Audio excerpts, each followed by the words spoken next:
अस्सलाम वालेकुम। चंद नई खबरों और तज्जियात के साथ जहांगीर खटक आपकी खिदमत में हाजिर है। नाज़रीन, आज यहाँ जुमेरात की रात और जुलाई की 16 तारीख, जबकि पाकिस्तान में जुमतुल मुबारक की सुबह और जुलाई की 17 तारीख है। नाज़रीन, आज कुछ बहुत ही अहम खबरें हैं। काफ़ी का ताल्लुक पाकिस्तान से है, कुछ का ताल्लुक अमेरिका से है, और ज़ाहिर है कि बात तो मशरक़ वस्ता पर ज़रूर होनी है। यानी सबसे बड़ा सवाल जो आज सामने आया है और इंटरनेशनल मीडिया की ज़ीनत भी बना, वो ये है कि क्या पाकिस्तान हूथियों के खिलाफ यमन में जंग में शामिल होगा, जबकि बन्नू पर बमबारी और मस्तूम में एक फौजी काफिले पर हमले का अहवाल भी बयान करेंगे कि आखिर यहाँ पर हुआ क्या। और अमेरिका में धुएं की और धुंध का जो है राज है इस वक्त, और कई शहरों में इमरजेंसी नाफिज कर दी गई है, क्योंकि जो धुआं है बहुत खतरनाक है। कहाँ से आ रहा है? कनाडा से आ रहा है। और अमेरिका और ईरान जंग के बारे में बात करेंगे, और साथ ही जिक्र ट्रंप का चीन पर एक बहुत बड़ा इल्ज़ाम कि अमेरिकी इंतखाबात में चीन ने इस पर असरअंदाज होने की कोशिश की है। और आखिर में एक छोटी सी लेकिन इंतहाई अहम खबर, और वो इसराइल और सऊदी अरब के दरमियान बढ़ती मोहब्बतें, इसका जिक्र करेंगे। लेकिन सबसे पहले जिक्र बन्नू का। पाकिस्तान में हमने ये तो देखा था कि पहाड़ी इलाकों में हमारी पाक फ़ज़ाइया बमबारी करती रही है, चाहे वो नॉर्थ वज़ीरिस्तान हो, साउथ वज़ीरिस्तान हो, मुख्तलिफ, और फिर बलूचिस्तान हो, यहाँ पर बमबारी की इत्तलात तो आती रही हैं। यानी इस बमबारी की अहमियत कुछ यूँ है कि जो स्कूल जहाँ पर के आज बमबारी की गई, ये बन्नू शहर से सिर्फ 15 किलोमीटर दूर वाक़ है। अब इसका क्या मतलब लिया जाए? क्योंकि जो सरकारी मीडिया तो ख़ैर कुछ नहीं कह रहा, लेकिन जो सोशल मीडिया पर सरकार से जुड़े अकाउंट्स हैं, वहाँ से ये इत्तलात आ रही हैं कि इस बमबारी में 26 दहशतगर्दों को ठिकाने लगाया गया। ये इसमें बेसिकली इस खबर को फैलाया जा रहा है सोशल मीडिया पर।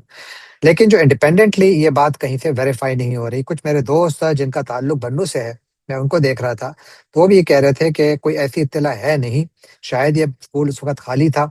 अब इस स्कूल पर हमला क्यों किया गया?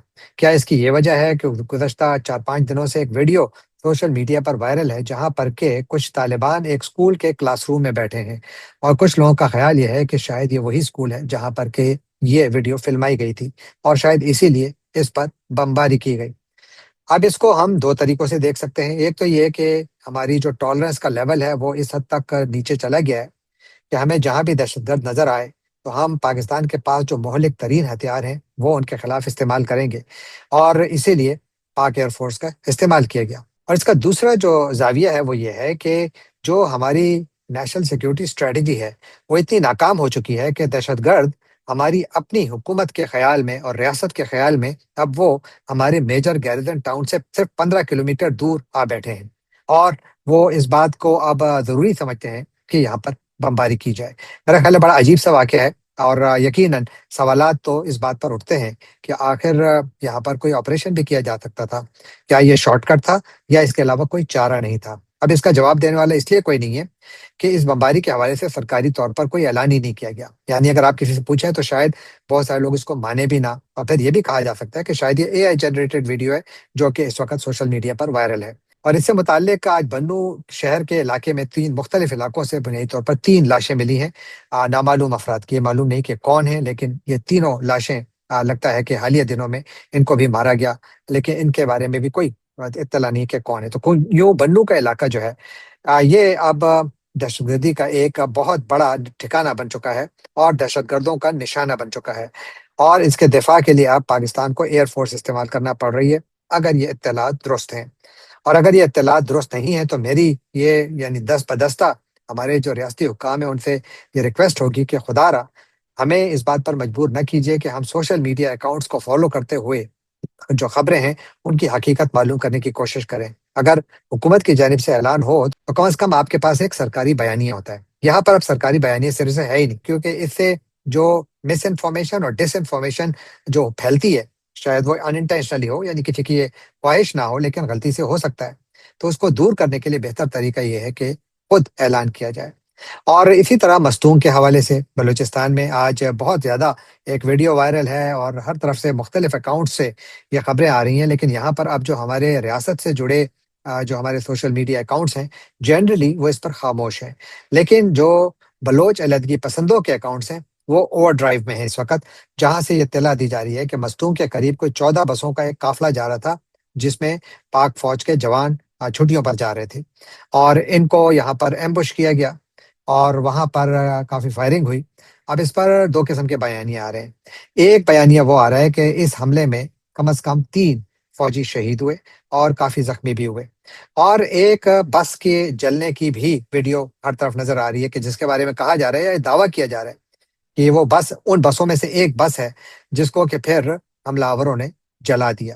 تو جو بس کا حال ہے اس سے تو یہ اندازہ ہوتا ہے کہ شاید یہاں پر کیجولٹی زیادہ ہوں، خدا کرے کہ نہ ہو، لیکن لگتا یہی ہے۔ اور جو بلوچ علیحدگی پسند ہے، ان کا دعویٰ ہے کہ اس حملے میں انہوں نے 45 فوجیوں کو نشانہ بنایا ہے، یعنی انہوں نے اپنی جان گنوائی ہے، شہید ہوئے، لیکن اس کی کوئی انڈیپینڈنٹ کنفرمیشن نہیں ہے۔ اور اپر دیر سے بھی اطلاع ہے کہ وہاں پر بھی ایک پولیس کی جو ایک کانوائے تھا، اس پر دہشت گردوں نے حملہ کیا اور اس میں 3 سپاہی جو ہیں وہ زخمی ہوئے۔ اور اس سے پہلے جو کل ایک واقعہ ہوا تھا وہ لوور دیر کے علاقے میں ہوا تھا، جہاں پر کے 3 سپاہی جو تھے وہ بیچ میں شہید ہوئے تھے۔ تو 2 دنوں میں 2 واقعات، ایک لوور دیر میں، دوسرا اپر دیر میں۔ اس کا مطلب کیا ہے؟ اس کا مطلب یہ ہے کہ وہ اطلاعات جو کہ آ رہی تھیں کہ سوات کے کچھ حصوں میں اور دیر کے مختلف علاقوں میں اب طالبان دوبارہ آ چکے ہیں۔ سوال یہ ہے کہ یہاں پر اب ریاست کی رٹ کہاں نظر آ رہی ہے، حکومت کی رٹ کہاں نظر آ رہی ہے؟ خیبر پختونخوا کی پولیس کے ڈپلائمنٹ تو ہے، لیکن کیا ان کے پاس اس قسم کے ہتھیار ہیں کہ وہ یہاں پر دہشت گردوں کا صفایا کر سکیں؟ ایف سی بھی وہاں موجود ہے، لیکن میرا خیال ہے کہ یہاں پر شاید اب کچھ نئے اقدامات اٹھانے ہوں گے، لیکن وہاں سے اطلاعات ٹھیک نہیں ہیں۔ تو یوں پاکستان میں ہر طرف سے جو بھی آپ کو خبریں آ رہی ہیں، انفارچونیٹلی وہ ٹھیک خبریں نہیں آ رہی۔ آزاد کشمیر کو دیکھیے، وہاں پر بھی ایک عجیب سا ایک میں کہتا ہوں کہ منافقت کا بازار گرم ہے۔ کل اطلاع یہ آئی کہ جی جو جموں اینڈ کشمیر عوامی ایکشن کمیٹی ہے، وہ اپنی جو لانگ مارچ ہے اس کو انہوں نے مؤخر کر دیا ہے، اور وجہ یہ ہے کہ رابطہ ہوا، انہوں نے ایک خط لکھا تھا چیف آف ڈیفense فورس سے فیلڈ مارشل عاصم منیر صاحب کو، اور اس کے بعد پھر ان کے پاس کوئی اس کا جواب بھی آیا، اور شاید وہ پازیٹیو تھا کہ بات چیت شروع کی جائے، ایک اچھا جیسچر تھا۔ لیکن اس کے بعد ریاستی اداروں سے جڑے ہوئے اکاؤنٹ سے یہ خبریں آنا شروع ہوئیں کہ جو عوامی ایکشن کمیٹی والے دعویٰ کر رہے ہیں یہ سب کچھ جھوٹ ہے۔ پھر اس دوران میں بلاول بھٹو اور ان کی پارٹی بھی کود پڑی، انہوں نے بھی کہا کہ جی ہم اس میں معاملات کو ٹھیک کرنے کی کوشش کر رہے ہیں۔ اور اب بلاول صاحب کی پھرتیوں کی وجہ میرا نہیں خیال کہ ان کی کشمیریوں سے محبت ہے، بلکہ ان کی وجہ وہ کرسیاں ہیں جو کہ اس وقت آزاد جموں اینڈ کشمیر کی اسمبلی میں موجود ہیں، جس کے انتخابات ہونے والے ہیں۔ تو بیسیکلی یہ پھرتیاں یہاں پر امن قائم کرنے یا سیاسی طور پر اس مسئلے کو حل کرنے کی کا حصہ نہیں ہو سکتی، یہ صرف اور صرف انتخابی کیمپین کا حصہ ہے۔ تو اس لیے پاکستان میں ہر طرح سے آپ کو جو بھی کچھ نظر آ رہا ہے تو اس میں مسئلے بہت زیادہ سیریس ہیں، چاہے وہ پاکستان تحریک انصاف کے اندر موجود کنٹراڈکشنز ہوں، یا ریاست کی جانب سے جو اپوزیشن ہے اس کے خلاف جو ایک بہت زیادہ وہ ہارڈ سٹیٹ اس وقت کار فرما ہے۔ سب کچھ اس وقت پاکستان کو ایک غلط ڈائریکشن میں لے جا رہا ہے، اور اس سے پاکستان کی اکانومی کا تو پہلے سے برا حال تھا، اس کا اثر ظاہر ہے کہ مزید پڑے گا اور نیگیٹو پڑے گا، اور یقیناً اس سے پاکستان آگے کے بجائے پیچھے ہی جا سکتا ہے۔ لیکن آپ لوگ بھی اپنے کامنٹ پہ لکھیے گا کہ آپ کی کیا رائے ہے پاکستان کی موجودہ صورتحال کے حوالے سے۔ اب چلتے ہیں دوسری خبر کی جانب، اور وہ صدر ڈونلڈ ٹرمپ کی جانب سے۔ آج انہوں نے امریکی قوم سے پرائم ٹائم ایڈریس کیا، یعنی رات کو 9 بجے، جب یہ پیک آورز ہوتے ہیں بنیادی طور پر ٹی وی کی ویورشپ کے، اس وقت انہوں نے قوم سے خطاب کیا۔ بڑا اہم خطاب تھا، میرا خیال ہے اس کی سیاسی سگنیفیکینس امریکہ کے اندر جو سیاست ہے اس کے لیے بھی بہت اہم ہے، اور امریکہ اور چین کے تعلقات کے لیے بھی بہت اہم ہے۔ اور شاید آئندہ ہفتوں میں جو صدر ٹرمپ اور شی جی پنگ کے درمیان ملاقات ہونے والی تھی یہاں واشنگٹن میں، کیا اس پر اس کا اثر پڑے گا؟ میرا خیال ہے شاید پڑ سکتا ہے۔ اب ٹرمپ نے کہا کیا؟ ٹرمپ نے اپنے خطاب میں کہا کہ ہماری جو سیکیورٹی ایجنسیز، یعنی امریکہ کی جو سیکیورٹی ایجنسیز ہیں، انہوں نے کافی انویسٹیگیشنز کی 2020 کے انتخابات کی، جن کے بارے میں صدر ٹرمپ کی رائے ہے کہ ان کا جو نتیجہ ہے وہ اس کو بدلنے کی بہت کوشش کی گئی، ان میں دھاندلی کی گئی۔ اور اب ٹرمپ کہتے ہیں کہ یہ جو دھاندلی یا انتخابات کے نتائج بدلنے کی جو کوشش تھی، اس کے پیچھے چین تھا۔ ٹرمپ کا کہنا ہے کہ جو انویسٹیگیشنز ہوئی ہیں، اور یہ انویسٹیگیشنز وائٹ ہاؤس کی ویب سائٹ پر بھی اس کی جو رپورٹ ہے وہ اس وقت موجود ہے، کوئی بھی جا کر وہاں پر جا کر اس کو پڑھ سکتا ہے کہ اس میں کیا لکھا ہے۔ لیکن بقول صدر ٹرمپ کے، چین نے امریکیوں کے تقریباً 22 کروڑ امریکیوں کے جو ووٹرز ہیں ان کا ڈیٹا چرایا، اور اس حد تک کا الیکشنز پر انفلوئنس ہونے کی کوشش کی یا اثر انداز ہونے کی کوشش کی کہ اس نے جعلی بیلٹ پیپرز بھی چھاپنے کی کوشش کی۔ اور انہوں نے الزام لگایا کہ یہ تمام کوشش یہ تھی کہ گزشتہ انتخابات میں صدر ٹرمپ کو हराया जाए, ये कोशिश थी। तो बरह रास्त चीन पर जो है इल्ज़ाम लगा रहे हैं और वो कह रहे हैं कि हम अपने इलेक्शन सिस्टम को बहुत ज़्यादा बेहतर करेंगे, फूल प्रूफ करेंगे। अब इसके 2 पहलू हैं। एक तो ये कि अमेरिका में इलेक्शन लॉज़ में तब्दीली आ सकती है और जिसका मतलब है कि डेमोक्रेट्स रिपब्लिकन्स पर इल्ज़ाम लगाएँ कि ये धांधली की तैयारी कर रहे हैं, और दूसरा अमेरिका और चीन के ताल्लुकात पर इसका असर। मुझे लगता है कि मुमकिन तौर पर इसका असर आ सकता है, और इसकी वजह अमेरिका की जानिब से कोई बड़ा इकदाम या चीन की जानिब से, ये मालूम नहीं, लेकिन मुझे लगता है इसके कॉन्सिक्वेंसेस होंगे। इससे पहले अमेरिका रूस पर भी कुछ ऐसे ही इल्ज़ामात लगा चुका है, जबकि अमेरिकी इलेक्शन हुक्काम का कहना है कि 2020 में ऐसा कोई एविडेंस नहीं कि जिसकी बुनियाद पर ये कहा जा सके कि चीन या किसी और मुल्क ने इसमें धांधली की कोशिश की। अब एक और यहाँ पर बड़ी खबर, वो अमेरिका के मुख्तलिफ शहरों में और मुख्तलिफ रियासतों में, बल्कि तकरीबन कोई 20 के करीब रियासतें इस वक्त इससे मुतासिर हो रही हैं। कनाडा के मुख्तलिफ इलाकों में जंगलों में बहुत बड़े पैमाने पर आग लगी हुई है। कम से कम 830 मकामात पर आग लगी हुई है, और उससे धुएं के कुछ ऐसे बादल आ रहे हैं कि उस आग की बू यहाँ तक आ रही है, यहाँ न्यूयॉर्क में भी आ रही है।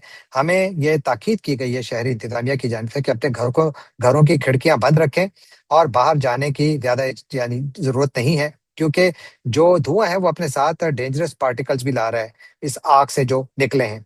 और ये आग बहुत बड़ी है, बहुत खौफनाक है, और इसका जो असर है वो इस वक़्त अमेरिका भर की मुख्तलिफ रियासतों में जो है उसको महसूस किया जा रहा है, जिनमें कि न्यूयॉर्क भी शामिल है। जबकि अमेरिका और ईरान के दरमियान भी जंग में शिद्दत आई है।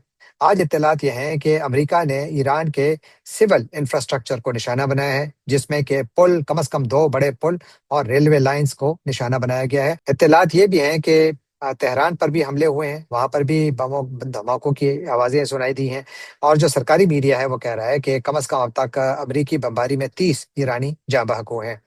जंग अब एक ऐसे फेज में दाखिल हो चुकी है जहां पर के शिद्दत आ रही है, और ईरान की जानिब से वार्निंग दी जा रही है कि हम इस जंग को मजीद फैलाएंगे, और यहाँ का अगर हमारे इंफ्रास्ट्रक्चर को नुकसान पहुंचाया गया तो हम इस खत्ते के किसी मुल्क के इंफ्रास्ट्रक्चर को नहीं छोड़ेंगे। ईरान इस खत्ते में अमरीकी बेसिस को भी मुसलसल निशाना बना रहा है। आज भी इत्तलात हैं कि ईरान ने कुवैत और बहरीन और जॉर्डन में जो अमरीकी तंसीबात हैं उनको निशाना बनाने की कोशिश की है या ऐलान किया है।